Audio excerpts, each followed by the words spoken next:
हित परीत हिताई मिताई जात छोड़ देला। हित परीत हिताई मिताई जात छोड़ देला। जब समय होला कमजोर, जब समय होला कमजोर तार कोई साथ छोड़ देला। जब समय होला कमजोर तार कोई साथ छोड़ देला।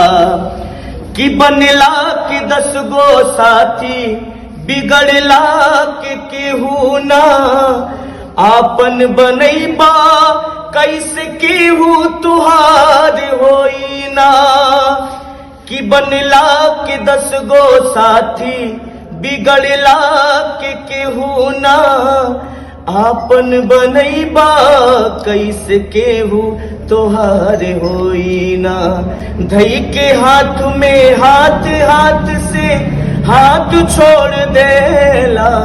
धई के हाथ में हाथ हाथ से हाथ छोड़ देला। जब समय होला कमजोर, जब समय होला कमजोर तार कोई साथ छोड़ देला। बहुत खूब।